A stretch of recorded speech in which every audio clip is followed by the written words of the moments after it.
Hey folks, welcome to a podcast about Catholic things. This is Eric, the ambassador of common sense, and I'm here with Dan, the ambassador of nonsense. Welcome everyone. We've got a couple subjects this week. I think the main subject is kind of a kickoff of what will be a sort of recurring thing that we keep coming back to, which is in the light of everything that's going on, looking at the Vatican II Constitution that called for the reform of the Mass and what it actually says. Hold on. So I went to do Dad's thing and take care of him, but he was out for racquetball. So I was like, Vicky, you're going to have to go because I'm recording. Out for racquetball? How's Dad do racquetball? He's not doing racquetball. He just go. I don't know. They goes take up and him. hangs out He with goes. People. Oh, okay. I guess. I don't know. Anyway, good friends. He left a note that said out at racquetball. So okay. Vicky had to go, but she said she started walking over next door and she's hearing a dog growl. And I know that there's a couple people in the neighborhood who don't always. I mean, their dog gets away, maybe. Mm-hmm. So she was afraid to go over. So I said, well, take the gun. And then Thomas said, well, I'll just go. Oh, okay. All right. Whatever. Yeah. But she took the gun anyway, but she's not going to be able to use the gun. I was giving it to Thomas, Yeah. I don't think she'll know what to do with it. She'll end up hurting herself. Yeah. I'm sorry. Okay. Where were we? Okay. We were talking about this crazy pope. Well, we were talking about the topic, and I was just saying that the main topic today is kind of what it's going to kick off a topic that we'll sort of keep coming back to, which is to go through gradually, not necessarily, week by week, but once in a while we'll come and pick it back up and look into the document that kicked off the reform of the Mass, the Vatican II document, supposedly Sacrosanctum Concilium. Yeah. And with a view to saying, hey, what does it really say? What did it call for? And is there a contrast with what we got? Right. In the reforms? Because there's a lot of people saying that the Mass of Paul VI is not the Mass called for in Sacrosanctum Concilium. And right. So we'll kind of just start trying to answer that question. But it's not like we're going to take the next 6 weeks and go through it or anything like that. It's just something that once in a while we'll make it a topic. Especially if that week's subject kind of leads into that as it does today. Right. I remember being like, I don't know, somewhere between 18 and 20, or late teens, early 20s. And I'm driving around with this guy, I think it was my boss, and Joe? He's a Protestant. Are you hearing me? Yeah, I'm hearing you. Oh, okay. He was a Protestant, and we're talking about the Pope, and he's saying, he's asking why a Pope should be allowed to define doctrine or tell him what's right and wrong. I said, well, it's not quite like that. It's not like the Pope just gets to make up doctrine. The Pope, more or less defends it. And I started thinking about the fact that, because I had explained to him that if a Pope comes in and says something that defies doctrine, well, that would mean we must have a false Pope, because a Pope can't change doctrine. And it's weird because we would know that he's the Pope if he protects doctrine, and we would know it's doctrine if it's defined by the Pope. Yeah, it does sound kind of circular, doesn't it? Yeah, and it's, but the That's thing where it is, gets into the trust of the Holy Spirit, because the way it really works is that we trust the Holy Spirit to keep the church from error. Right. So that by following what the church, by receiving what the church gives us, we know that we will be on a sure path. And that all kind of, the reason we say the Pope the reason we say the Pope is infallible is because he's the head of the church and he speaks for the church. And the thing is, that's kind of, it's not the center of my faith. The center of my faith is Jesus Christ, but it's a support beam. If that fell apart, I think everything else would fall apart for me. It would be kind of tough. I don't know. Yeah. I don't know what I would be anymore. I don't think I'd be Catholic. And it's not just my faith as in it's what I believe. It's kind of how I've set up my entire life. Everything about me. I don't think if you're going to be Catholic or Christian, I think you should be radical. I don't think you should be, just something you do on Sundays. Yeah, Catholicism isn't for the so-sos. Yeah, it's not it's all or nothing. Right. It's a rejection of everything else that isn't Catholic. That's what Catholic is. Any Catholic that's not a rejection of everything that's not Catholic is a false Catholicism. Exactly. So, the thing is, as I was talking to him about this, I couldn't imagine in a million years having a pope who would do what I'm talking about. And here we are. This is 30 years ago. We're damn close. And now we're having to defend that fine, super thin line between the Pope's authority and his infallibility and his personal actions and personal goodness. Because there's been plenty of other times when the popes themselves were just downright rascals. Yeah, and I loved scoundrels. I always loved to bring those times up and say, well, see how bad the Pope was, and yet the church doctrine remained the same. Yeah, it's always been the same. It didn't change. Right. That to me is the proof. It's not like you had some church teaching on anything really, but you could say like on Mary or on something about the person of Jesus or something about scriptures. And then there was this one real scoundrel pope. He was, he just was completely corrupt and sold. He basically sold doctrine to the highest bidder. And then the Catholic Church now believed this other thing instead of what it used to be. That never happened. That's the kind of integrity that we see throughout the history of the church. Yeah. And like I said, I've always used that as the justification for my whole belief system. And not just what I believe, but everything I do.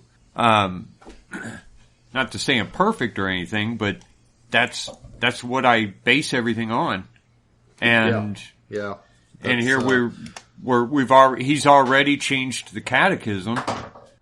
He's changed the catechism. He's how can you say it? He's dancing with other more radical changes. The whole thing about the communion to remarried, his fascination with Slim Jim Martin. There's a lot of problems to be sure. I think maybe this is the first pope that has, like I said, we've had scoundrels who were popes. This is the first one he's a scoundrel, like right where it counts the most. It's almost like he's treating church teaching as his own personal toy. Yeah. Like no other pope has done. Yeah. Other popes did bad things, and there were even, I remember hearing stories about I don't know who this is. I shouldn't bring it up without knowing, but there was a pope who got into the Vatican by way of murder, specifically as part of a conspiracy so that he could change church doctrine. Oh, I don't remember that. He backed out at the last minute. He did become the pope, and actually, I remember you know what? I remember Jason Miller telling me that story, but I forget which pope it was. The next time you go into a monologue, I'm going to have to find it. Because the first time I heard about it, it was like within the first several podcasts of Catholic Stuff You Should Know. It was like one of the very beginning ones, like within the first year. But that's where I heard about it. But I'll look it up later. I'll have to, yeah.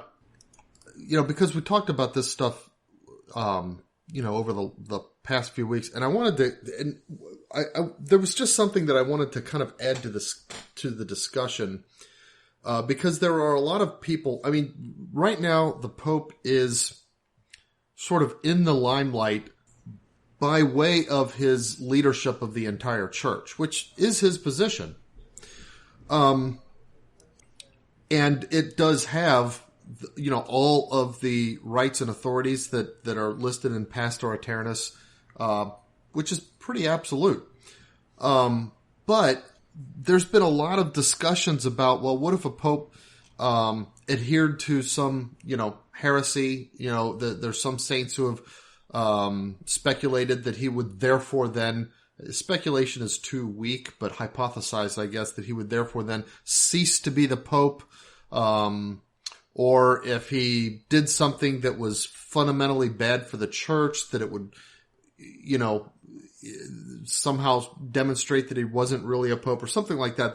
There's a lot of stuff, that's kind of bandied around about that.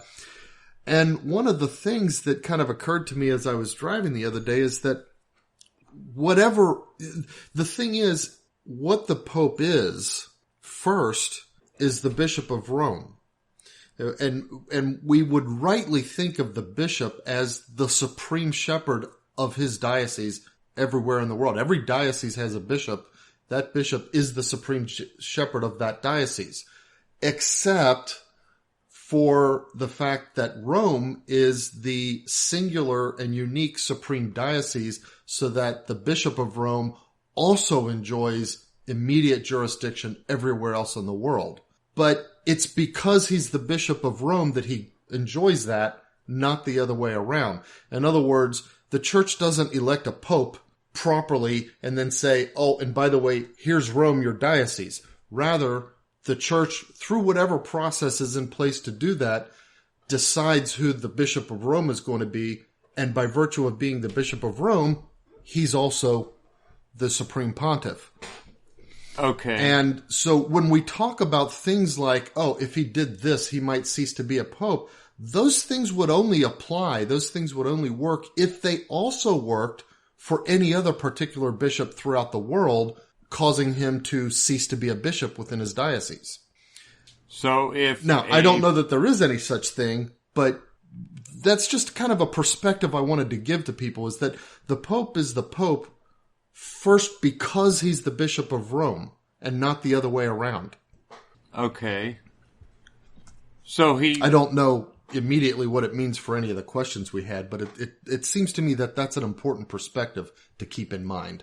But his infallibility does... Okay, so... It applies to him by virtue of that office. Yeah. This is important to think of when it comes to his authority, not necessarily his infallibility. Right. Well, I was just thinking of it in terms of people like coming up with theories about how he might cease to be the Pope or something like that, or about how like Benedict might really still be the Pope. Well, if you had a bishop that stepped down in his diocese and then another bishop was appointed for that diocese, could you possibly have some conspiracy theory that the bishop didn't really step down and therefore he's... You know what I mean?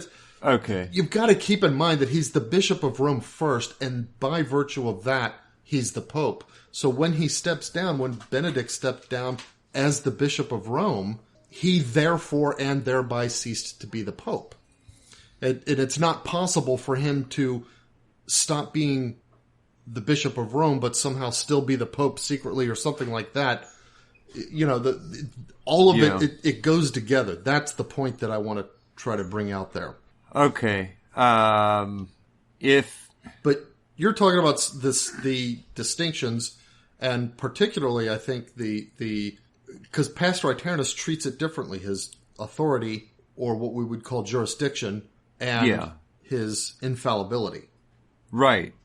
His infallibility is the protection we get from the Holy Spirit to maintain the teachings of the church and the integrity of the church. His authority, while we would hope is guided by the Holy Spirit, it's not out of the realm for him to depart from that and to do his own thing. And even if it harms many. That's a good point, because there's a couple, one obvious thing would be that his authority, and again, this applies to bishops as well, is in ecclesial matters, but it doesn't extend, and even in matters of what we might say faith and morals, but with faith and morals, it also gets it into infallibility, but doesn't really extend beyond that. So, for example, he might impose a rule, let's say he restored as a rule of the church, that women were to wear coverings on their heads when they went into the church buildings. That if it's or at least while attending mass, for example, or something like that. Well, then they would be obliged to do so. He has the authority to do that because that has to do with the manner in which we're executing and attending the liturgy and participating in the liturgy. But on the other hand, if he decided that women also needed to wear head coverings as a matter of proper social form in malls, well, that would not be something for which we fall under any obligation of obedience. Right. Yeah. So that's one, delineation of his authority. Ecclesial, not social, strictly speaking. Yeah. But there's gray in there. If a pope said, hey, you know what, the world is becoming way too pornographic. People are just, showing too much of themselves.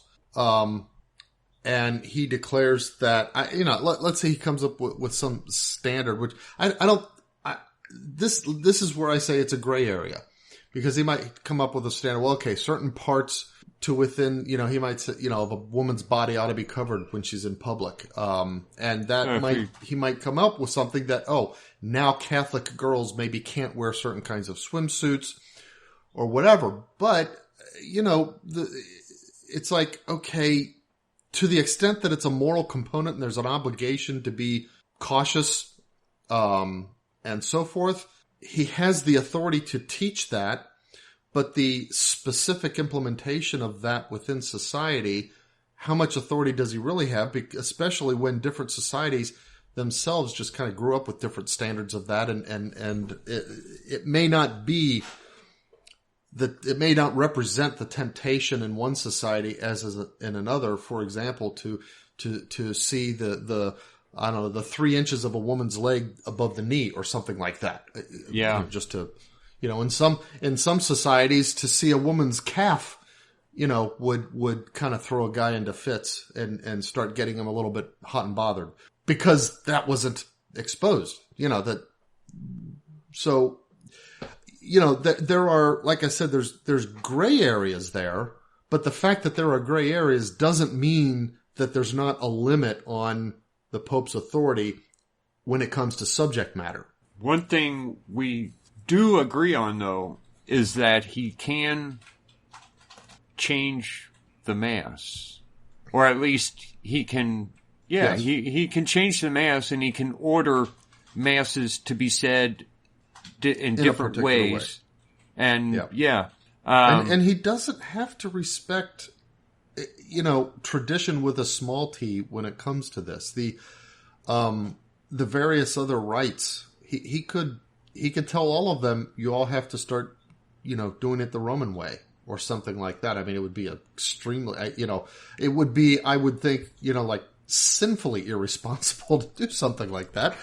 But strictly speaking, he has the authority to do that. Yeah. I think I've got the Pope that... Oh, yeah? That we were trying to figure out earlier? Or yeah. Talking about earlier? Well, I can't. Okay, I believe it is Pope Vigilius. How do you spell that? Made a deal with the Empress Theodora. Okay, so Vigilius. He Vigilius, was okay. Okay, he was put into the papacy so that he could promote the monophysite. Okay, yeah. That's heresy. What is that heresy? That is the heresy that I believe says that Christ only had one nature. So the church in those early centuries, they wrestled with this whole Christ God and Christ man. What does it mean? Yeah. How can it be? So on and so forth. You had the Arian heresy that said Christ was not God. He was created. You had there was a heresy that said Christ was two persons, a divine person and a human person. Right. And the church rejected that. No, he's only one person, a divine person. And then you had some that said he only had a divine nature. His human nature was just an illusion. The church says, no, he had a true human nature. He was truly a man, even though he was a divine person. The human nature was assumed by the divine person, and all of this. So I think the you said monothelite? Monophysism, Physism. Oh, monophysite. Okay, I think that's the one that tried to say he only had one nature. Yeah, okay. And there was only one nature. Okay, so it was only one nature. It was the divine nature. This was, he was kind of handed the papacy promising to make that change. This was the 59th Pope, and he ended up not doing it. Mm-hmm. The reason I first heard about that, episode 23 of Catholic Stuff You Should Know, they talk about when bad popes go good. Oh, okay. And you know what? It wanted still to give happen them credit for Francis. So everybody... Yeah, you never know. It could still happen for Francis. Now, everybody, you just don't know. Every morning, every night, say 3 Hail Marys for an increase in holiness for the Holy Father. Right. So, our other subject is about the, quote, Novus Ordo, or as kind of most people would just call it the English Mass. The Vatican II Mass, the Mass of St. Paul VI, St. Paul VI, Pope Paul VI. Yeah, he was a saint now. Yeah, he's a saint. I don't even get it, he's a Francis saint. Yeah, he's a Francis saint. Okay, but before because I was thinking, all right, let's start going through Sacrosanctum Concilium and discuss whether the Mass as we know it, the Novus Ordo, that English Mass that we grew up in, really is what came out of this document, which is what people think it happened. This was a document out of Vatican II in 1963 from Pope Paul VI. But this is just a document. That's all it is. The Novus Ordo did not come out of Vatican II. Right. This document came out of Vatican II. And present a Mass. Vatican II presented a constitution on the Sacred Liturgy that outlined principles under which the Mass ought to be renewed and made more suited, appropriate, etc. for the times. So there's a couple steps to this, though. First, they wrote this new Mass, but they wrote it in Latin. Yeah. Then they had to translate the Latin into all these other languages, Spanish and English, and especially English, though. And for our sake, it was English. That was in in the 1970, I guess is when it came out. The English version was in 1970, wasn't it? I'm pretty sure it was. Okay. I like hearing it was the story fairly quickly. about, that J.R.R. Tolkien, he hated the new Mass. And so he would go to Mass with his family, and he would loudly say the responses in Latin while everybody else was saying them in English. Yeah, that's good. The thing is, so we get, out of Vatican II, we get Sacrosanctum Concilium. From that, we get this, quote, new Mass, which is, we're going to discuss whether that new Mass really has anything to do with the document or follow the document. And we won't get very far tonight. We're just going to cover we're just going to go through the intro, maybe. Yeah. And then whether the translation was at all true to the Latin version that was given. The Latin. Because for 40 years, we were mistranslating the words of consecration, the most important part of the Mass. We still have to have that debate, by the way. Yeah, we do. But for now, let's just say that I remember arguing with, Pius the Tenthers, and they're yelling at me, they got the words of consecration wrong. And I'm like, and they're arguing about Vatican II, and I'm like, look, it's a translation problem. That's not how it is in Latin. So in 2011, Pope Benedict XVI changed the translation corrected the translation. Because if you remember back then, they used to say, this is the cup of my blood. I can't even think of the words now. Poured out for you and for all. Basically, poured out for you and for all instead of you and for many. Of sins or something like that. To me, it's an important distinction. And we've mistranslated it for 40 years in America. And then Pope Benedict XVI comes along and sets that straight. So now we've got a English Mass closer to the original. At the same time, we've got people all over the world deciding they would much rather go to the old Latin rite. And then we've got Pope Francis coming along saying, nope, no more. No Latin rite. But today we're just going to go back to the creation of that English Mass. When they wrote it or designed it or whatever they did, it was supposed to follow along the guidelines spelled out in Vatican II, in this document, Sacrosanctum Concilium.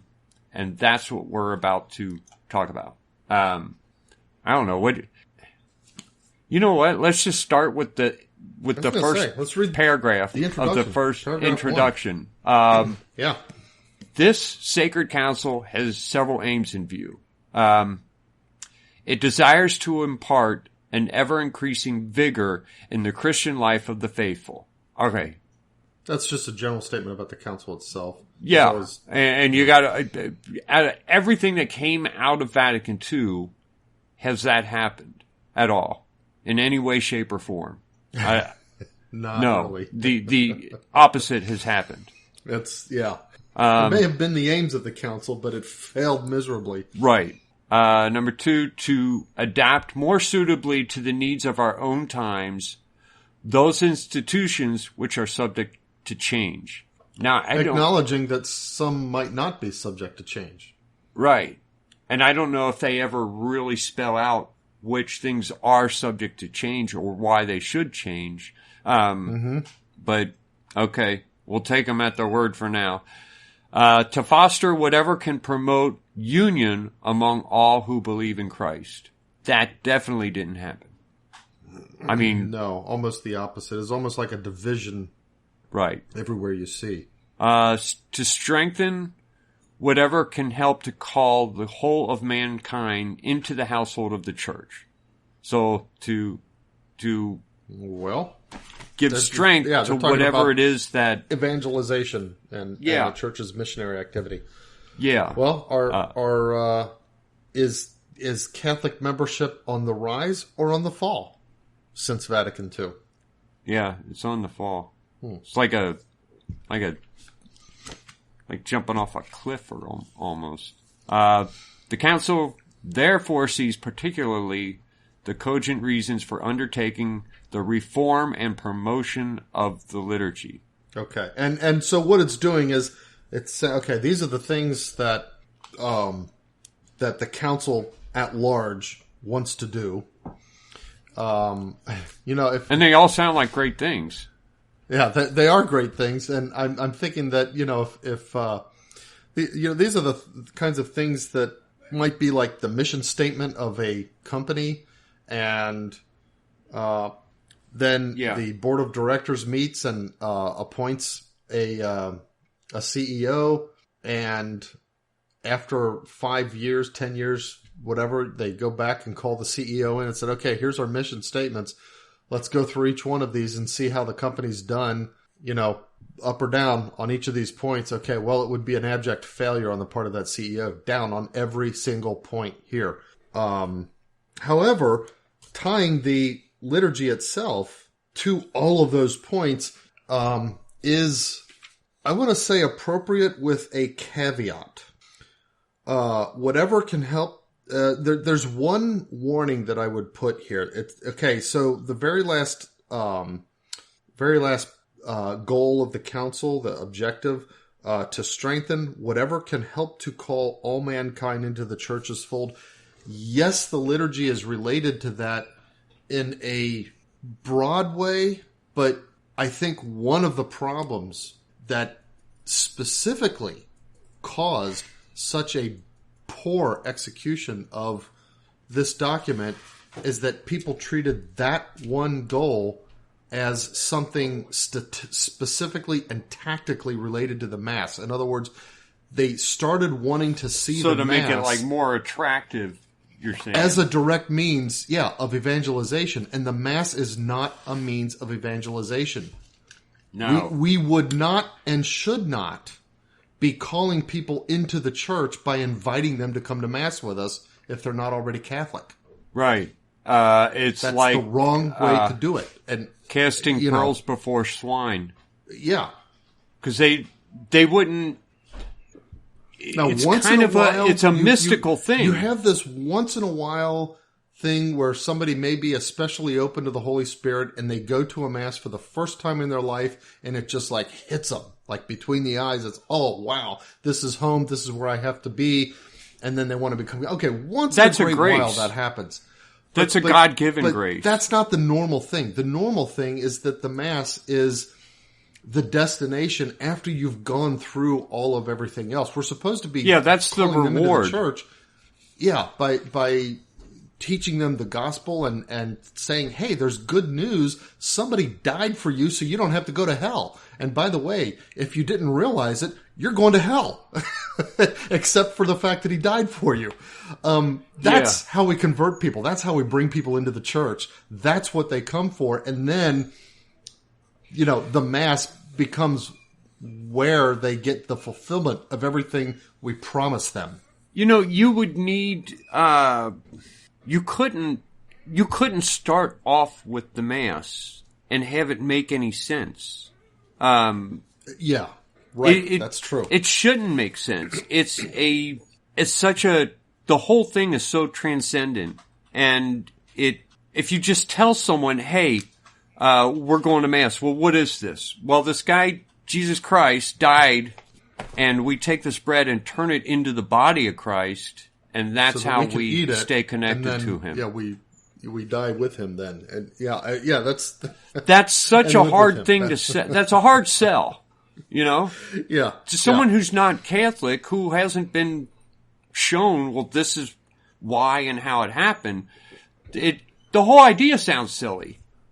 Mm-hmm. And if we're trying to tell people on the outside that, isn't it a whole lot easier to say, well, this is how we come together for fellowship. This is our communal meal together. Yeah. When that's not what it is. I mean, right.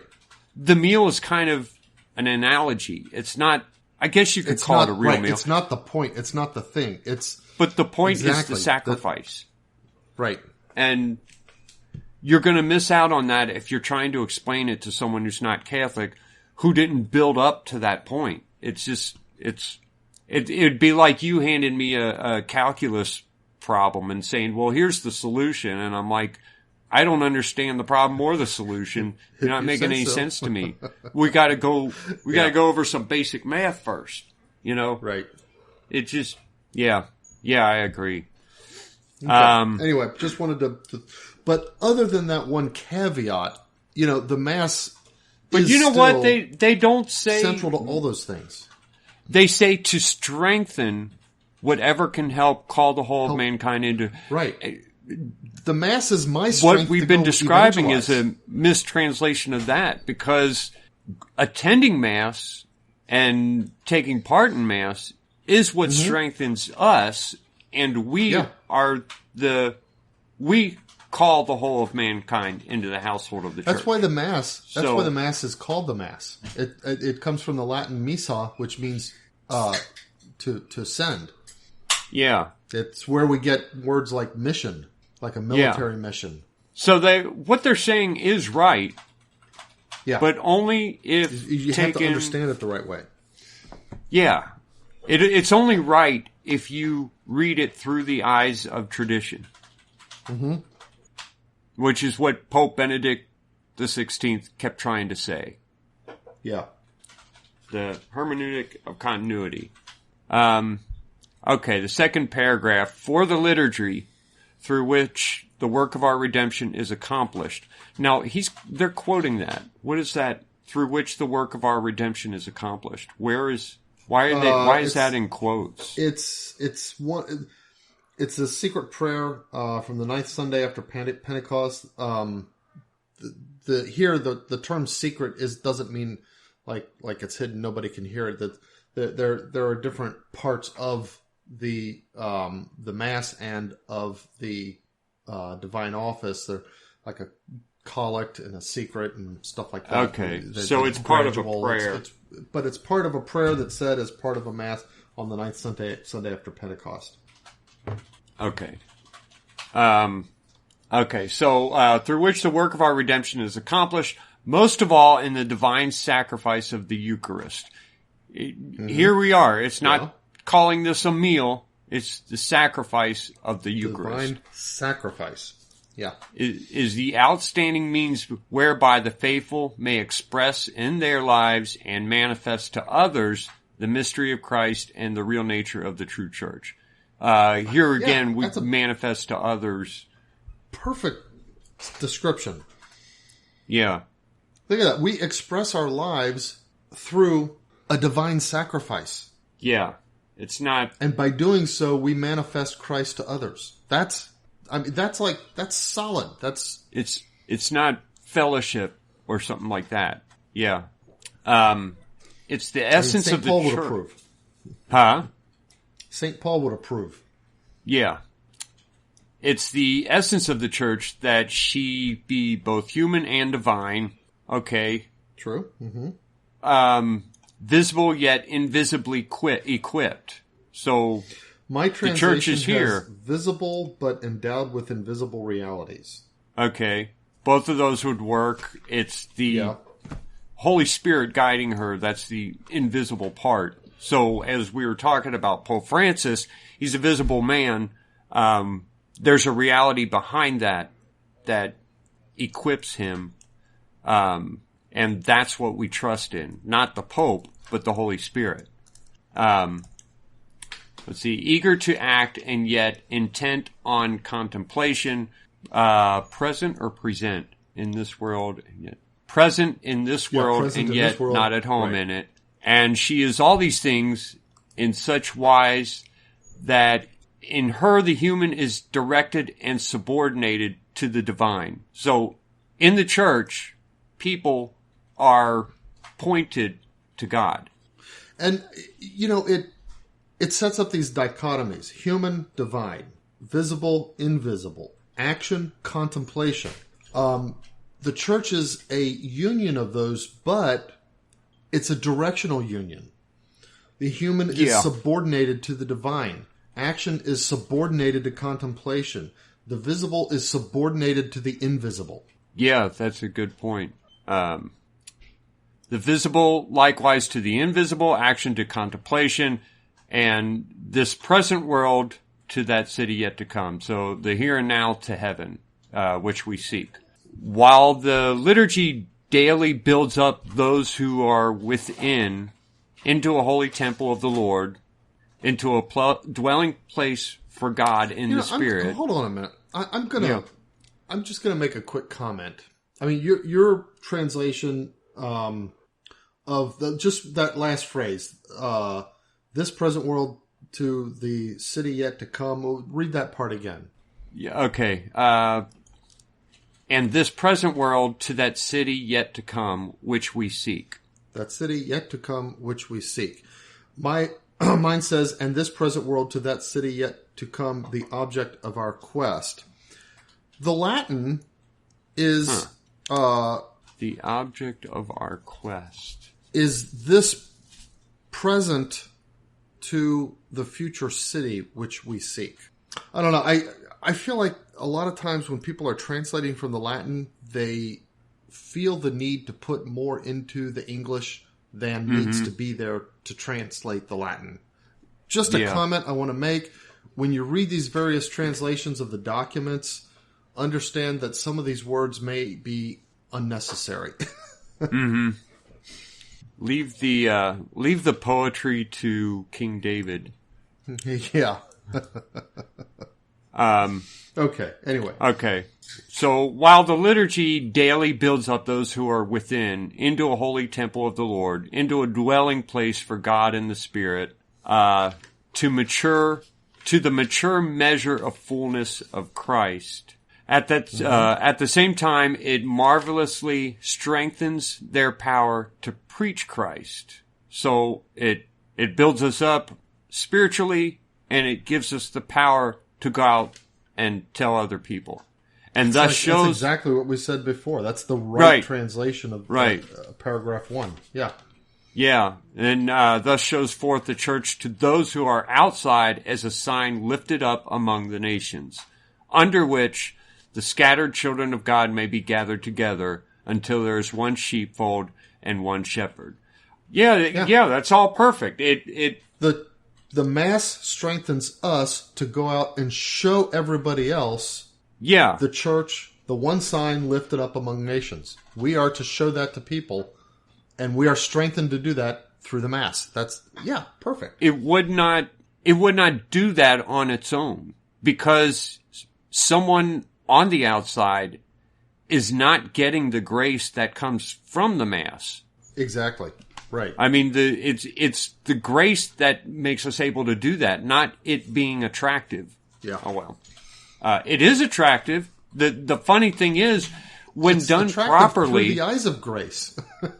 When done... Without the eyes of grace, it's actually the various... I mean, the way the development of music and that kind of stuff and the movements, and they actually have a kind of beauty of their own that is perceptible without the eyes of grace. Okay, I'll grant that.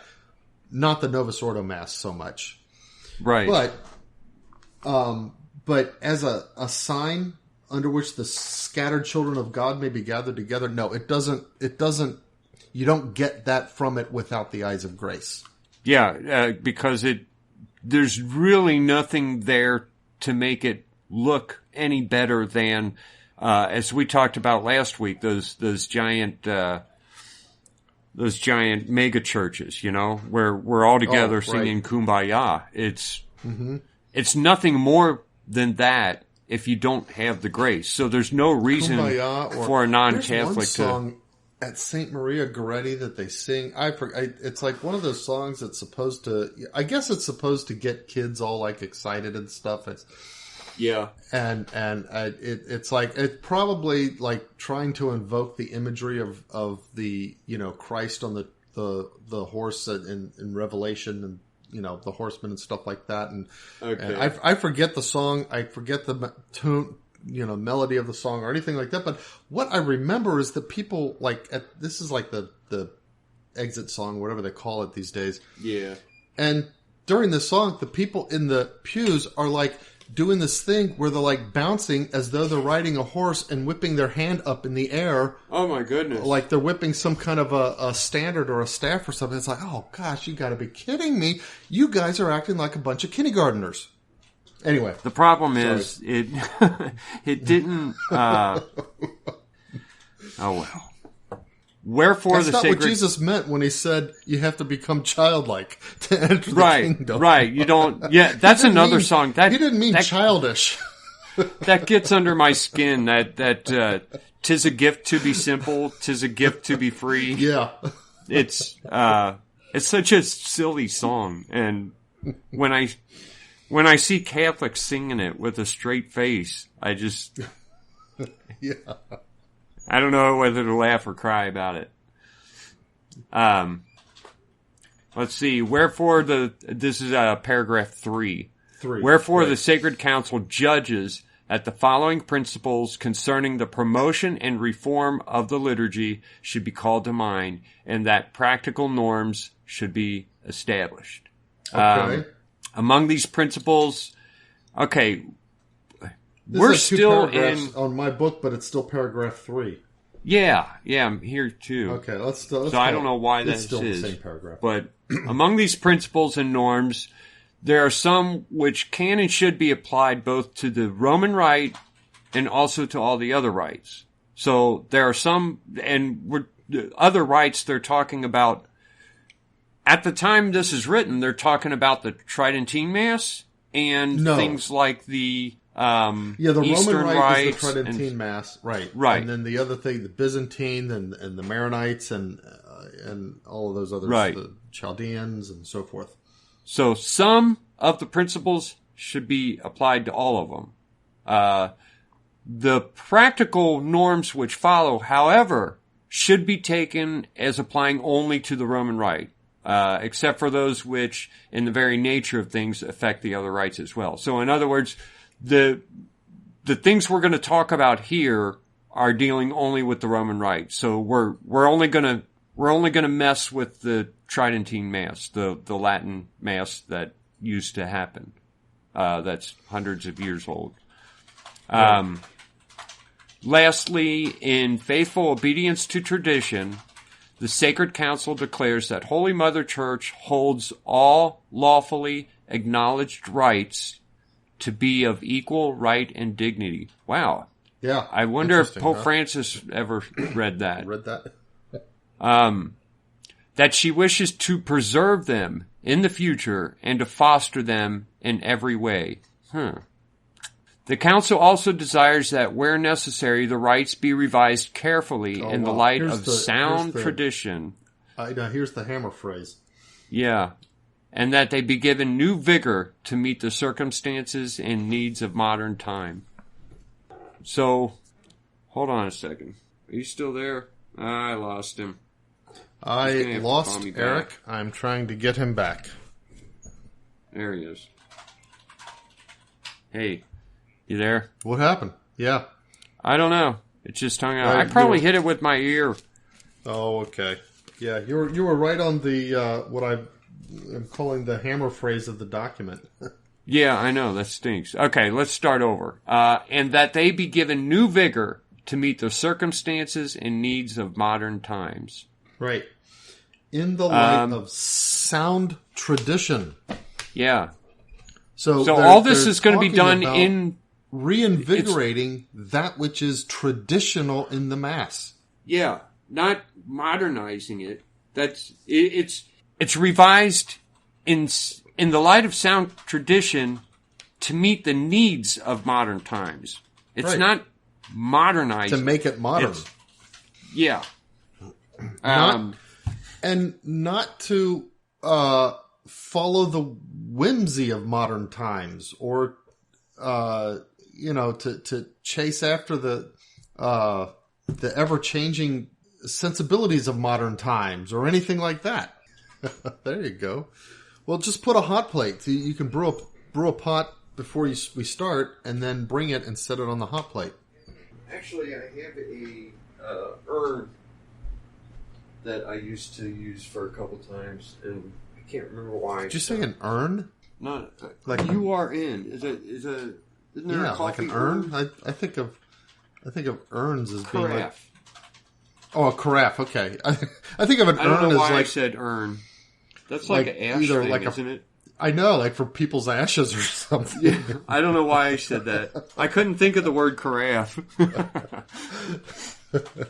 I put coffee in it. Wow, you're hardcore. I know I've seen the word coffee urn.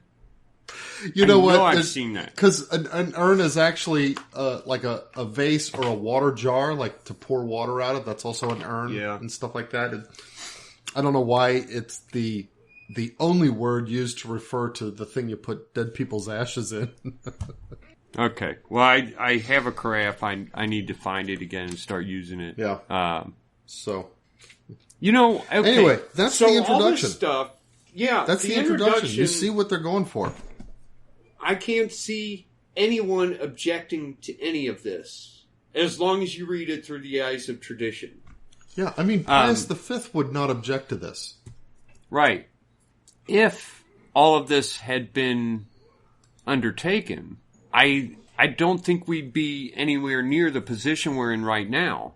No. But when and there's more. I mean, as you know, in other this weeks, is just we'll probe the document more and come up with more, and you'll see there's more.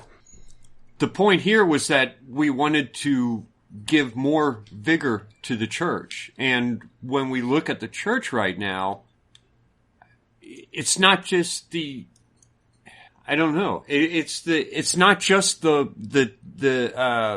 mass that has kind of dwindled. It's everything about the church. Faith. Yeah. It's so weak. You look at the mega church, you know, the Sunday mega churches, the mega church parishes, they're not quite as big as a true mega church, but they the ones that give that feel and that people seem to be all excited about. But here's the thing, you look at those and just ask yourself if you went and polled all of those various parishioners about some of the hard truths of the Catholic faith, and are they not just living them, but willing to stand up for them and to be criticized for standing up for them. You know, are they willing to call out the modern culture's approval of homosexual lifestyle? Are they willing to, you know, in some cases, I think you'll probably find people who think it's okay to not even be against abortion. What about contraception? Are they all following the church's teaching on that? These are serious matters. These aren't just kind of suggestions that the church has. The people who think that they're really on fire for Christ because they act like they're riding a horse and whoop their hand around during the closing song of a mass, if they're not also on fire for the whole gospel and for all the teachings and for the whole moral program, then it's just a nice Sunday emotion injection, and that's all it is. It's not actually an invigorated church. Yeah. They're not carrying the church out to other people because they don't have the church in themselves. And if you wanted to make the argument that, okay, they can be deepened in their faith and strengthened by the Mass, by attending these, I don't know, these emotional orgies, I don't know. I would just point out, okay, they're real huge. The churches are full. But how strong is the church? Yeah. That's when the governor said, all right, no more Mass. Actually, I take that back. They didn't wait. They didn't even do that. Yeah. Like, oh wait, you know what? Hey, Governor, look at us. We're going to do no more Mass. Maybe you could close down the rest of society. Yeah, it's pathetic. But okay. Or, cardinals are saying, oh, you're the president, so, you get a pass on the whole abortion thing. We're going to give you communion anyway. If the church was strong. The church is not strong. What if the church had been strong right now? When the governor the murderer Mike DeWine said, all right, we're going to close down all the churches. If the church had been strong, here's what it would have happened. The bishops would have said, at most they might have said, if you don't feel like you should be a church, I'll give you a dispensation. Everyone else, if you can go to church, he can't arrest us all. You know, the fact is, canon law already provides a dispensation. Yeah. If you're sick, you don't have to go to Mass. If you're in a condition where it would be very bad for you to become sick, and there's reason to think that the risk is higher than under normal times, you don't have to go to Mass. Canon law already provides this. The bishops didn't need to give any special dispensations. Right. What they should have done is said, okay, priests, go ahead, do your thing. We will bail you out, and we'll provide the legal defense when the time comes. You're probably going to go to jail. Go ahead and do it. Yeah. They're not going to put the whole Catholic country in jail. You know, if you want to do it too. Instead, what they're doing is they're calling the cops to arrest and throw out people who want to show up and not have a mask on or something like that. Yeah. Yeah, it's pathetic. That's not a strong church. The church is not strong. The church That's a weak church. A weakling instrument. In America, the church is a weakling instrument of not just the state, but of the most disgusting part of American culture, the left. Yeah. And I suspect it's that way in other parts of the world, too. Yeah, that's not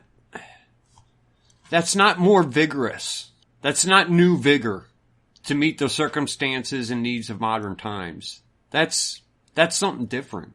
What we've become. So I guess at this point, all we can say is that the Novus Ordo, the English Mass, that for most people, it's the only thing they know. It did not do what this document wanted to do. It failed in practicality. On the goals. Now, we've read the goals. We haven't read the specific. We haven't gone through any of the actual principles or the specific norms of action or anything like that. It's just we laid out the objectives. Here's what should be accomplished by these reforms, and here's what we have in mind while we lay out these principles of reform.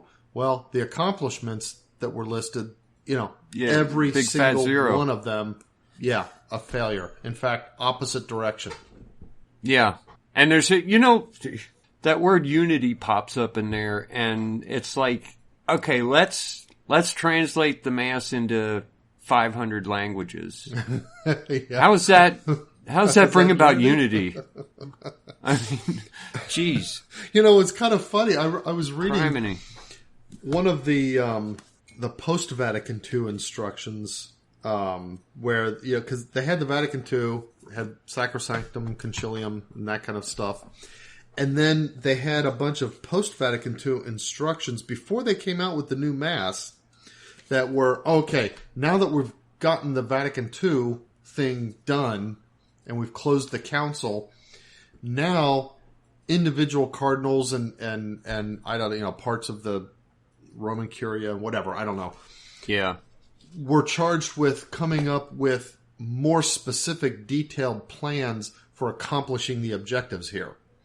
And so they came out with a series of post-Vatican II documents that were the roadmap that became the new Mass. And in one of them, I was reading earlier tonight, there's something in there about if you have, like, say, a group of immigrants who kind of all live in the same place, and it was describing the norms for when you could, instead of saying the Mass that is in the language of the general place, you could say let them say the Mass in their particular language.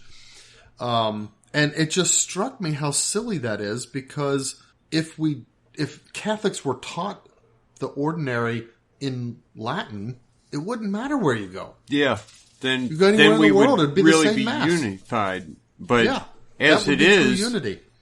They've got their own little thing. Like, it's not okay. Well, now they're on their own. Country's unified, except for all the little pockets of immigrants. Then you've got the Korean parish down here, and the Spanish parish down there. And you guys got your church. Vietnamese. Don't come to our church. You stay there. Yeah. That's kind of what ended up happening. Yeah. So, anyway. Okay. So, we'll leave off up there. Leave off there. That was the entire introduction of Sacrosanctum Concilium. After that, it gets into the meat. Yeah. Which we'll pick up some other time. Yeah. Okay. Until then, we've got news. I don't have a whole lot of news. Really? I don't either. Like, right after we got done recording, they announced that there's a warrant out for the arrest of McCarrick. I didn't hear that. Yeah, So, I guess this is in Missouri. So, okay. What's the, like, so there's something they think he's done that's actually illegal. Yeah, so there was a sexual assault charge, and the problem is that because he left the state of Missouri, the timer for the I hate it when I can't think of words, but it happens so often. Where you only got so long to convict him. Statute of limitations kind of thing? Yeah, the statute of limitations, that timer stopped. Oh. Until he goes back to Missouri. Now, is this a guy who's claiming that he assaulted him while he was like a seminarian or something? Because that was McCarrick's thing. I think he was like 12 years old. Like cottage in the woods or something. I don't think he was seminarian. He was young, but not. I don't know if he was. I don't know. Like not of age. He was a minor. Okay, so McCarrick did not confine himself to seminarians and young priests. Right. Yeah. Okay. Wow, that's new. I did not realize that. You know what? And I hadn't heard about the warrant. I should make that. I should make. You know what? I keep saying that the so-called summer of shame is not over. It's going to be a half a century of shame.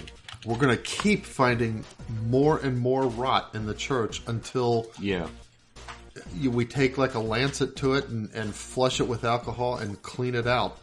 3 counts of indecent assault and battery against a child over 14. Okay. It's a 91-year-old man. No, McCarrick's 91 years old. Sexually assaulted teenage boy. So it's a teenage boy. Wow. Okay. If it was out of the blue, I would be 50-50 right now. You know, if it was out of the blue 10 years ago, I would be, probably not. Somebody's making stuff up to try to get more money out of the church. Today, I'd be 50-50 with any bishop. Yeah. With McCarrick, it's like, this probably happened. Well, and this guy's not looking for money. These are charges. Yeah, these are criminal charges. Yeah. So, I don't... Now, where's he living? He's living in... Do we even know? I didn't know we knew where he was living. Yeah, we know. He's in another state, and the question is whether or not that state's going to extradite. I don't know. I don't think he's going to jail. Well, we'll see. Hold on, let's see here. It doesn't tell me. But he's in Massachusetts. Mm-hmm. Okay. No, wait a minute. Maybe the charge is from Massachusetts, and he's in Missouri, I think. He's in Missouri. Okay. One of those two. So, Massachusetts and Missouri, those are the 2 states involved. He's in one, and the charge is from the other. And it's a question of whether or not... the charge is from Massachusetts, and it's whether or not Missouri's going to hand him over. I kind of doubt it, but we'll see. Mm-hmm. I mean, he's 91 years old. Yeah. They don't... I don't know. Okay. Let's see. Lawmakers in Ghana, Ghana, propose a bill that would criminalize displays of same-sex affection and promote LMNOP, and those who offend, those who break this law would be charged with up to 10 years in prison. Cool. Where is this? So, this is Ghana, Ghana. It's a country in Africa. Mm-hmm. Ghana. Okay. The Africans are pushing back on our, Yeah. our attempts they don't want no part make of it. them conform to this silliness. So what does a liberal do in this case? Because they're all about Africa, I know, but they're only about Africa. That's the thing. That's why the liberals are about Africa. It's not because they have any particular affection for African culture, African history, or so forth. Which I don't know that I do either, to the extent that it's non-Christian, right? But their whole program in Africa is, wow, there's a whole new world there that we can get everybody to get in line with our leftist ideals.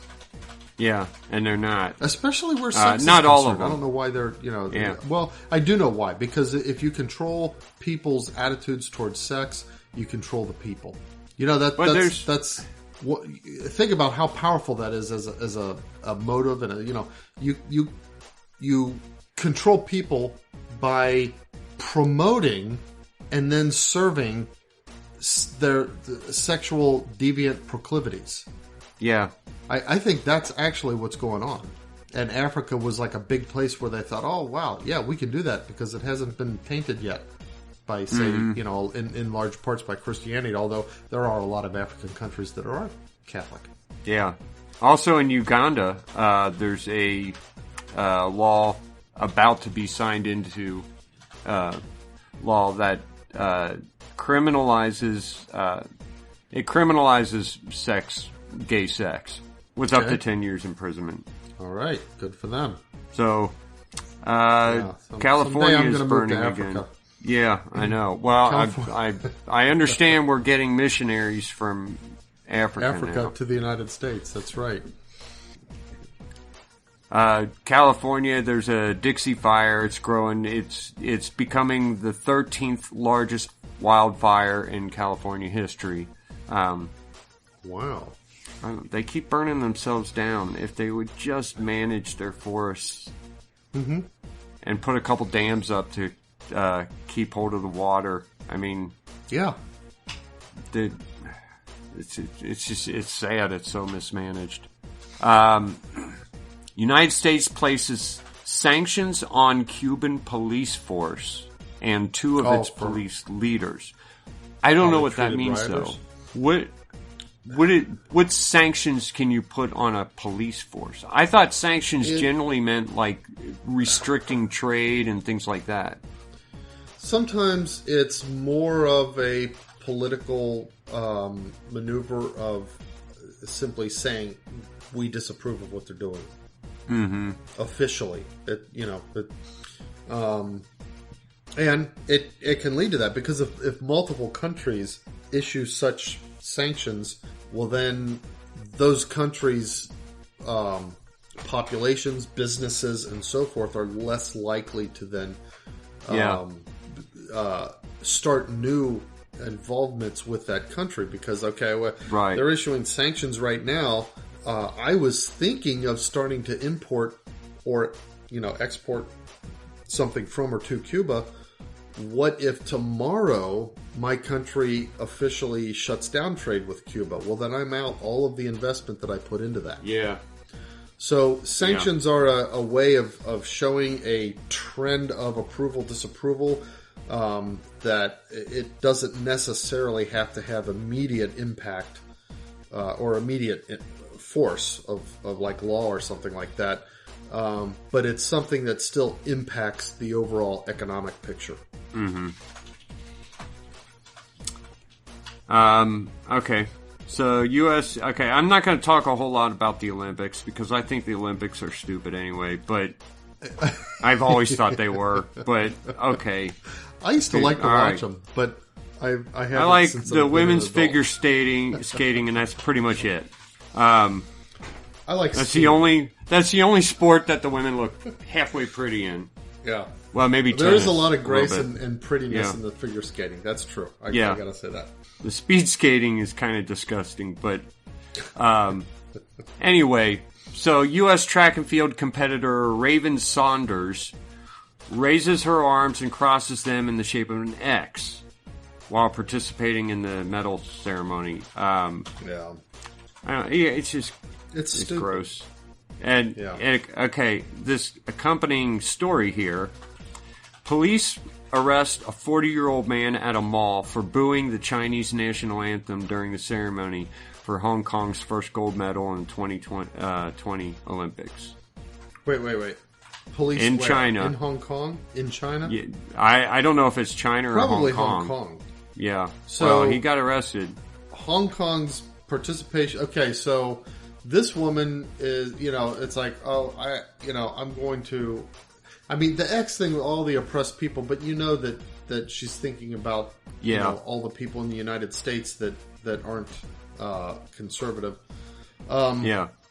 And she's doing this on the stand, but this guy simply boos. He's because Hong Kong has been largely independent of China for a while now, and China has recently come in and said, they've kind of did a sort of political coup with Hong Kong, and now he's booing the Chinese national anthem and gets arrested for it. There's going to be a reason that the United States ends up stamped out of existence. I'm not saying that we should be like China. I'm not saying that we should arrest people for booing our national anthem, but we should not be cheering and promoting people who are not going to proudly represent us. For example, even in symbolic things like these Olympic Games. Yeah. And the problem is that the people doing this they don't understand the kind of fire they're playing with, because they want to become more like China, and they don't understand what China is. It's maddening. Yeah. They're so stupid, but oh well. So YouTube bans News Corp's Sky News Australia for 7 days after their commentator Alan Jones did some COVID-19 misinformation. Here's misinformation again. Why does YouTube get to judge what's information for COVID-19? Why are they suddenly the medical experts? I don't get that at all. Like a bunch of MDs on their staff or something like that. Yeah, that's one of the things. It's like the word misinformation today simply means you disagree with our narrative. Yeah, that's all it means. That people should not even be. I mean, other than the real world effects, like you get banned from various platforms or whatever, and so if you rely on those for some aspect of your income or something like that. But emotionally speaking, people should not even be concerned about being accused of misinformation, because misinformation is just the left's word for you disagreed with me. Right. It's kind of like the word they used to use for that is racism. Yeah, I know. Yeah, for a long time. And now it's racist. Like, well, people got onto that. Okay, racism doesn't even, okay, so what? You called us racist, so what? You call everybody racist who disagrees with you. And so now they had to come up with a new word. Well, the new word is misinformation. I think Donald Trump is responsible for conquering that word, because it was effective for a long time. Anytime you misbehaved, you were racist. And I think it's Donald Trump's campaign that kind of got America over that. And so now, because of that, we now have misinformation instead. Yeah. Misinformation, it's the new racism, Because we're going to get everybody killed because they're going to believe the wrong thing, and then they're going to go get COVID and cough. Oh, well. Yeah. So I guess, in Iran, I don't know if the protests are over yet. I didn't read anything about the protests, but they've got this drought in Iran. In Afghanistan, there's a flood. 4 straight days of flash flooding in the Kamdesh district, killing several people, bringing the death toll to 113. 113 people die in flash floods in Afghanistan. And in Iraq, they can't get no water. Sheesh. Those eastern countries are weird the way the weather works over there. Yeah. Whenever you say eastern, you pretty much imagine that the whole thing is one giant desert. I guess it's not. Yeah. But I mean, you're talking about the Middle East, though, not the Far East like China and stuff. Yeah. But that's what I always think. I think of it as like one big like desert area, but obviously it can't quite be like that. I mean, not all. I mean, they grow food and stuff. They got some kind of water. Mm-hmm. And Afghanistan has floods. Yeah. Chuck Schumer announces that a bipartisan group of senators has finalized legislation text for an infrastructure bill. I don't believe that for a second. Say that again? I mean, maybe they finalizes text for an infrastructure bill. So they've put together an infrastructure bill, and they're happy with it. The senators have. Oh. But there's not going to be any infrastructure in there. I guarantee it. Well, you know, the one infrastructure bill, so-called infrastructure bill they had like everything but infrastructure. It had all kinds of goofiness.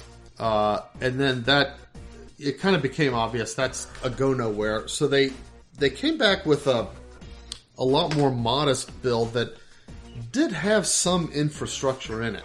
I mean, you know, infrastructure, you know, both in terms of physical infrastructure, like, you know, maybe roads and highways and stuff, and a little bit of more communications infrastructure, like, you know, trying to extend accessibility of Wi-Fi and stuff into areas where it doesn't have, stuff like that. That maybe I still don't see that the federal government needs to get involved in some of that. I mean, some of it, it's like, let the not states as heavily figure it out. as they. Yeah. You know, it's like you don't have to have Wi-Fi available in every square foot of American land space. Well, they can't keep track of you if they don't. Well, that's true. That's true. That's you know, maybe that's the that's the real motivator there. Mm-hmm. Report released by New York Attorney General Letitia James says that Governor Andrew Cuomo sexually harassed 11 women.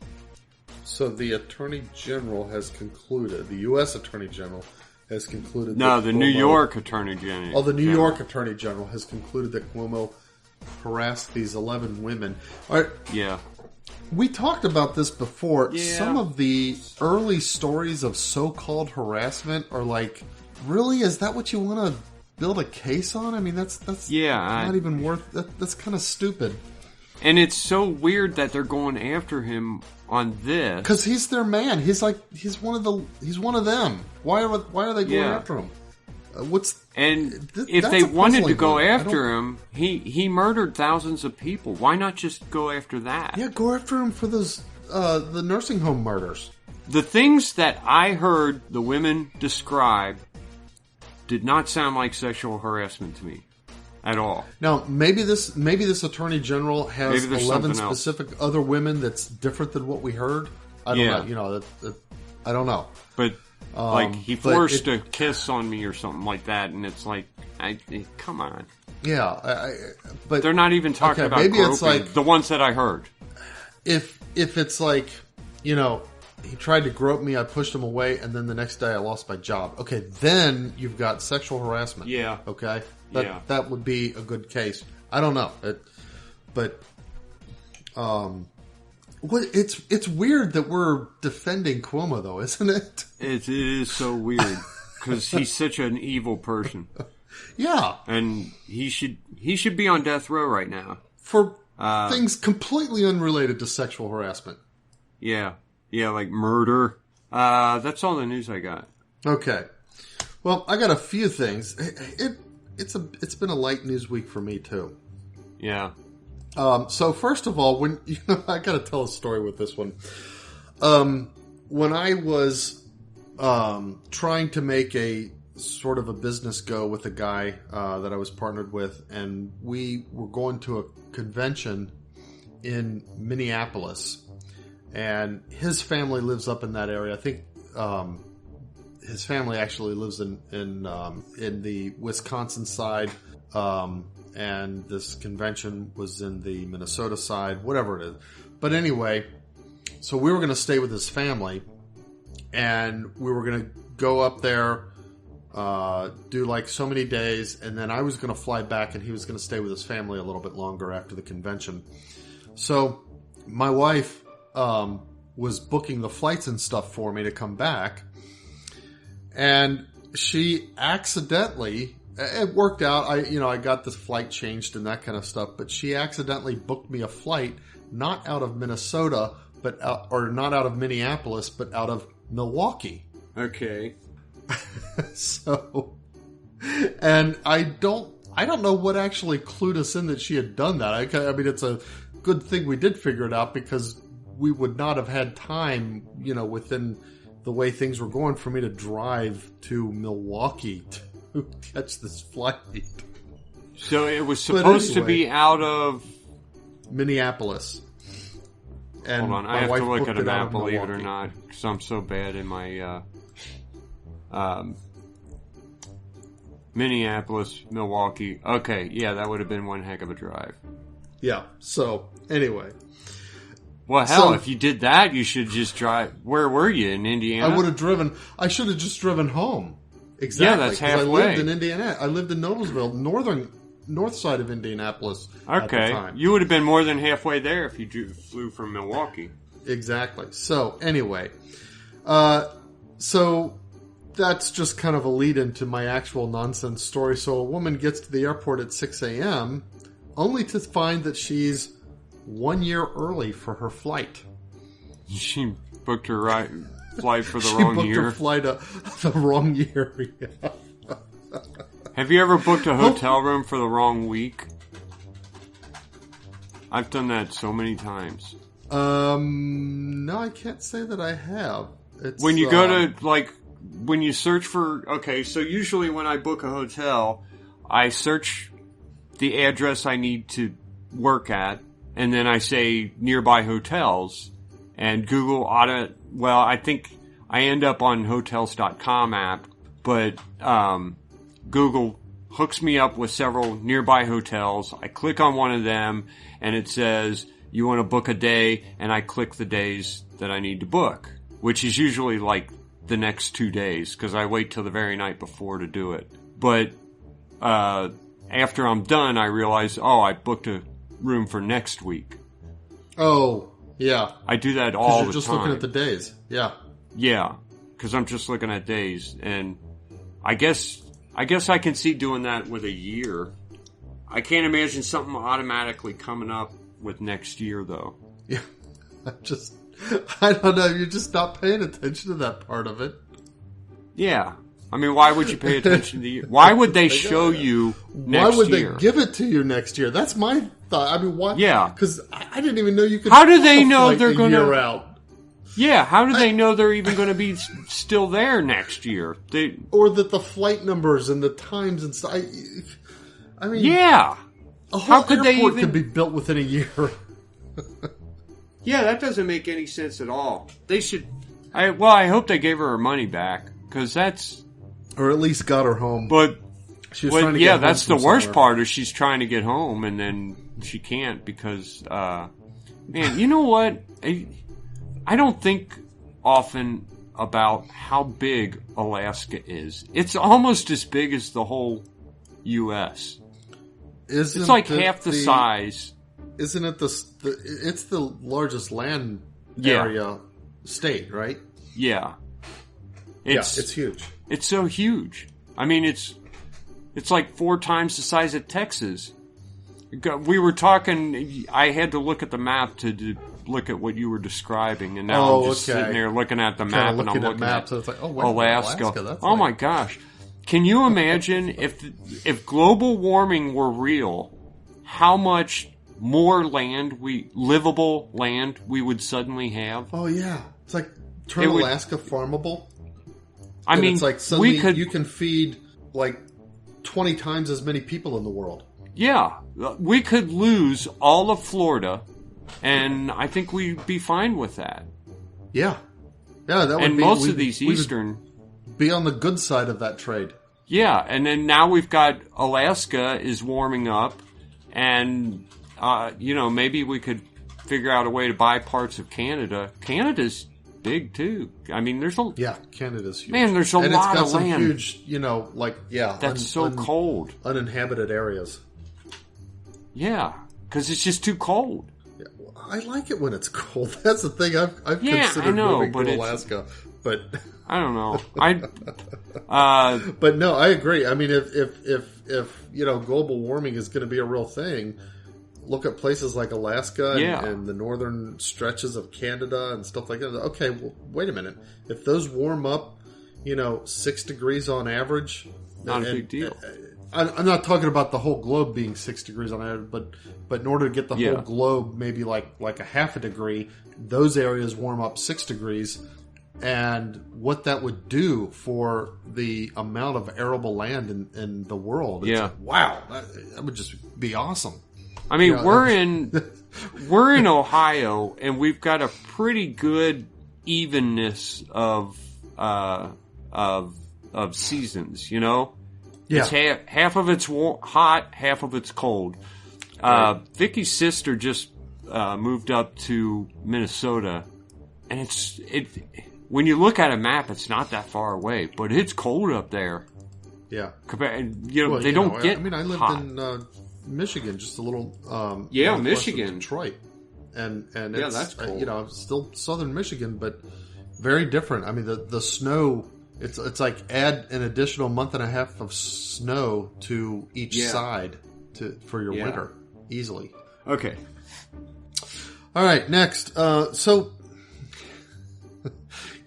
girls have dolls, and one of the dolls they have, these fantasy dolls that live these lives, and they walk around and they got their fancy houses and cars and that kind of stuff.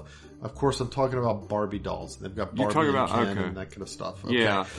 In your, ever in your wildest thinking about raising daughters, did it ever occur to you that these Barbie dolls ought to somehow be some kind of role model for your daughters?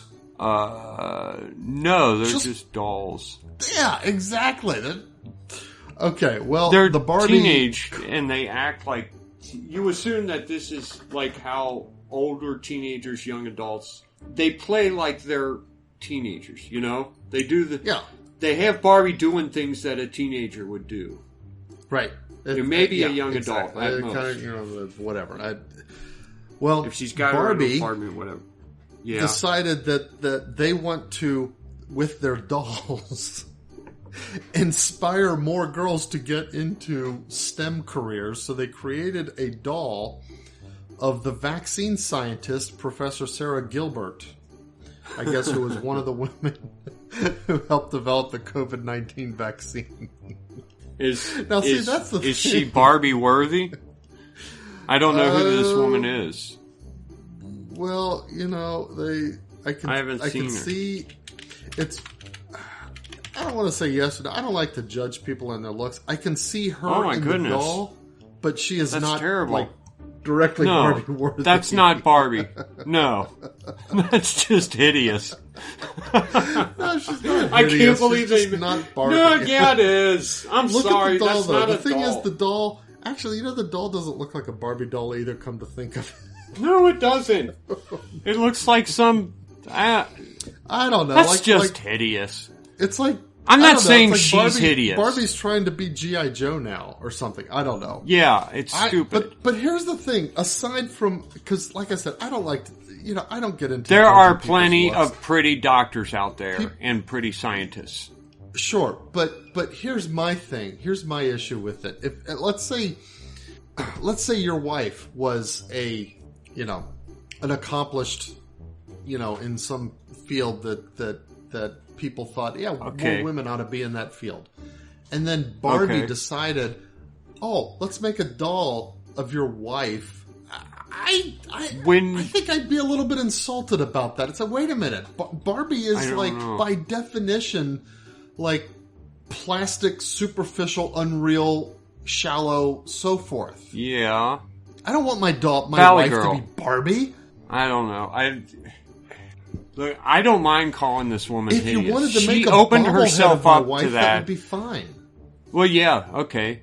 But she opened But not a herself up Barbie. to this criticism when she decided to let them make a Barbie doll modeled after her. Well, I agree, but that's my point. My elephant man criticism face. of her is why isn't she even insulted at the idea of Barbie making a doll of her? That's my point. I don't think I would feel insulted. I'm the one who they based Ken off of. I know, but actually, you know who they based me off? You know what doll they based me off of? Stretch Armstrong. Stretch Armstrong.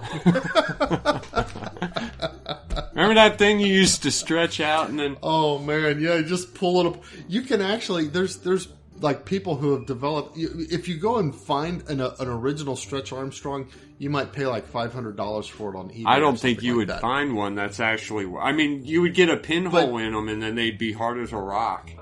Yeah.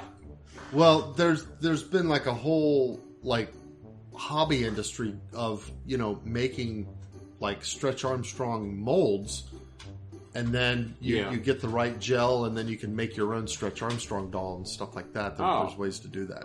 Do they still sell the actual... But no, you dolls? cannot find the actual original toy, either manufactured or, like I said, you might be able to find it on eBay. Yeah. If it's still, unbroken and so forth, it'll be like $500 at least. Yeah, I bet. Yeah, that's... Yeah, I had one. Those were cool. You had Those one? were fun. I don't remember you having one. I remember we had one. Billy having the... You remember what they made one that was like the Creature of the Black Lagoon kind of thing? It was like a green one that you stretched. Basically, same idea. I kind of remember instead of a that, but man, I don't think it was a Stretch Armstrong. I don't think it was a stretch. It was a stretchy. No, he had one. I remember okay. I had a Stretch Armstrong, and a little hole got in it, and this weird clear gel came out, and like I said, I wiped that off, cleaned my hands, and put it down somewhere, and like I don't know if it was the next day or a week later, I came back and the whole thing was hard as a rock. Oh man. You know what though? It's just called Stretch Monster. Oh, so there was one. Yeah. Okay. I didn't believe it. Stretch Armstrong was way cooler. And, okay, yeah, so they based Stretch Armstrong on Eric. Yeah. Because it stretched so well. Okay. What's next? Alright, next is, and actually this is the last one, he's back. I didn't even realize this was a thing, but the FBI is investigating sightings outside of Los Angeles of what they're calling Jetpack Guy. I kind of remember Have you ever heard of that? Jetpack Guy. Yeah, is there really a guy who has a jetpack? Video appeared to show an unidentified flying man. What would that be? A UFM? Soaring 3,000 feet above Palos Verdes near Catalina Island. Captured by a flight instructor from the Sling Pilot Academy, a local aviation school. It appears to show a jetpack, but it could also be a drone or some other object. Yeah, it's probably the FBI a drone. And Federal Aviation Administration is investigating it. They've got a little video here, or a link to a thing. Does he exist? It's one of those, it might turn out to be like just an urban legend kind of thing. We should make a little jetpack guy with some drones. Oh. We could make like a balloon. Have a dummy. Dummy attached to like a drone thing. Make it look. Yeah. You can attach a Stretch Armstrong. It can't be that hard to make a jetpack. Well, you wouldn't do it with a jetpack, but more like a drone thing. Yeah, but you've got to protect yourself from the heat. It's got to be steerable. No, what I mean is if you made it with propellers instead of a jet. Oh, like a helicopter kind of a thing? Yeah, except the way the drones are nowadays. So if you had like 4 helicopters. Yeah. Well, that would make sense. So it's like and then you could use those 4 propeller drones, and you like strap it to your back, and then you've got 2 in front, 2 in back, and that could work. It'd be pretty big, and then you could just fly around and. But of course, you would have to. Okay, how are you going to power something like that? The batteries would be heavy as all get out. If you're going to use batteries, if you're going to use gasoline, now you have to. But no, it would take more power than something like a lawnmower engine would be able to give you. I think probably. Yeah, a lawnmower engine would be. I don't think that could do it. I mean, think of it. A lawnmower engine. Let's say it's a 5 horsepower. That's what, about, I don't know, 3,000 watts. Yeah, you'd need more than that, definitely. Yeah. Okay. Yeah, I guess it would, because every time you add more power to get yourself higher, you're adding more weight. So it's just weird that nobody's really done it. So then successfully. It's also a problem of you've got the weight.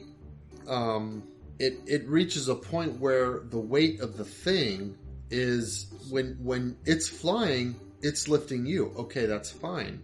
Yeah. But if it's a true jetpack, you're standing on the ground. You have to support it somehow.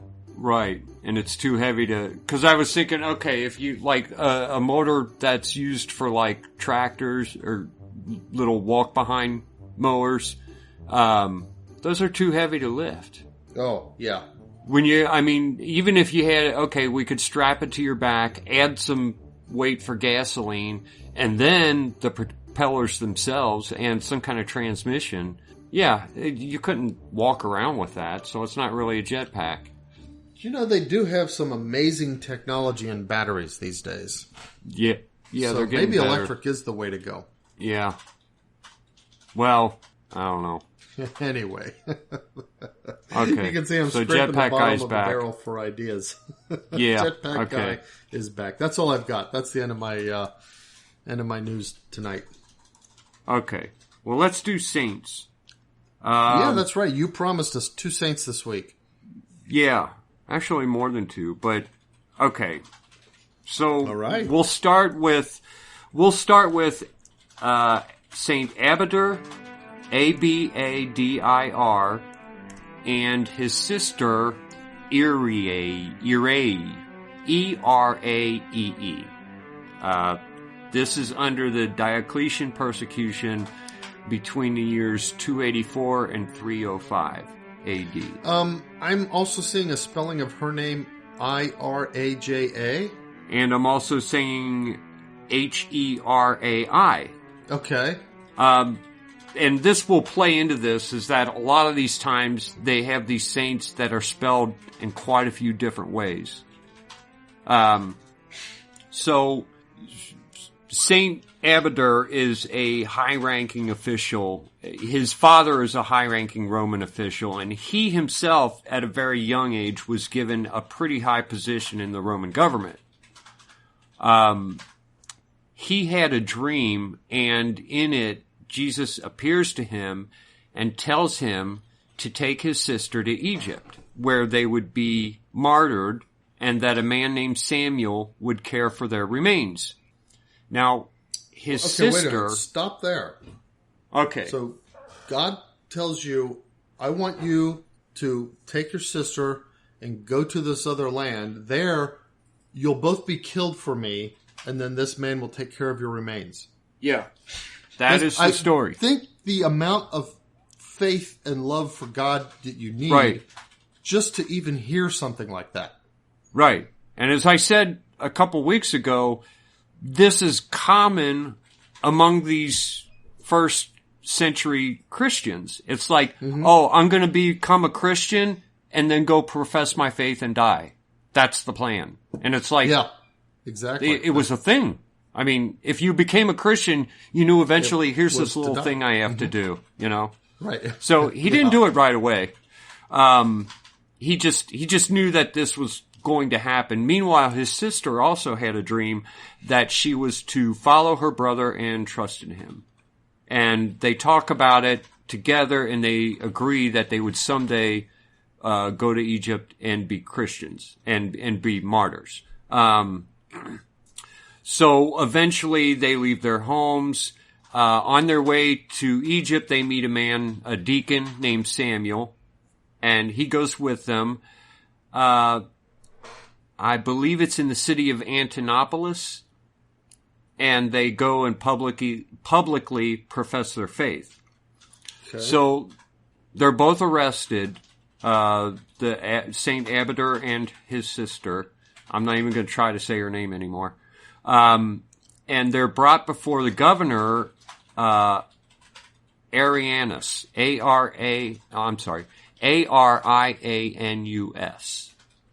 Okay. That's one of the spellings that I have for him. And they're arrested and they're brought before him. Now, he, as part of the records, he wants to know their names, but they say, we're not going to tell you our names until after you pronounce the sentence and promise to fulfill the sentence. Wow. And the governor says, okay, I hereby sentence you to be beheaded, and I will fulfill that, but I need to know your names. So he tells them his name, and the governor realizes, oh, this is this high-ranking guy from Rome. And here he is, just some Egyptian governor. He's about to put him to death, and he's scared. And Abadur says, don't worry about it, and go ahead and do what you're supposed to do, and someday you yourself will be a Christian, and you yourself will be a martyr. Wow. That's that story. He has them beheaded. Samuel takes their remains and goes and buries them. Here's the thing. So do we have a follow-up on that governor? Yeah. Well, I think because there's also a Saint Arian, and I believe one of the spellings for this is Arianus. And that might be him. I believe this is him because he's a governor somewhere in Egypt. Now,